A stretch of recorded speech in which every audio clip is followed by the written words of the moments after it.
নমস্কার জানাই আমার সকল বন্ধুদের। এখন গ্রীষ্মকাল বলতে বৈশাখ জ্যৈষ্ঠ এই 2 মাসকে গ্রীষ্মকাল বলে। এখন বৈশাখ মাসের প্রথমের দিক খুব বেশি পরিমাণে কাঁচা আম দেখতে পাওয়া যায়। আর আমাদের এই জঙ্গল এলাকায় যেদিকেই তাকাবেন সেদিকেই আম গাছ দেখতে পাওয়া যাবে। এমনকি জঙ্গলের ভেতরেও আম গাছ লাগানো আছে। নদী পাড়ে, খাল বিল, বাড়ির উঠোন চারপাশেই আম গাছ লাগানো আছে। আর প্রত্যেক আম গাছের আলাদা আলাদা নাম আছে। একই রকম আম ফলে না। যেমন এই আমটার নাম আলফানসো। এই আমগুলো সামান্য আর একটু বড় হবে, আর খুব বেশি বড় হবে না। এগুলো ঝোঁকা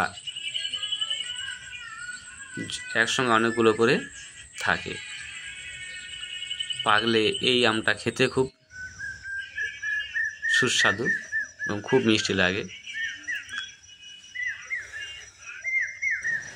আর আমাদের এলাকার মানুষ সব পাকা আম খেতেই ভালোবাসে। কাঁচা আমটাও খাওয়া হয়, তো কাঁচা আমটা খেতে খুব বিরক্তকর লাগে। কোনটাও টক লাগে, আবার কোনটাও মিষ্টি লাগে। যেমন মালদহ আম একটু কাঁচা খেতে ভালো লাগে। বেশিরভাগ আমরা পাকাটাই খেয়ে থাকি। আর যে সকল বন্ধু এখনও সাবস্ক্রাইব করেননি তাদেরকে অনুরোধ করব সাবস্ক্রাইব করে নেওয়ার জন্য। আর যেসব বন্ধু সাবস্ক্রাইব করে রেখেছেন তাদেরকে অসংখ্য ধন্যবাদ। আর আপনারা কমেন্ট করুন যে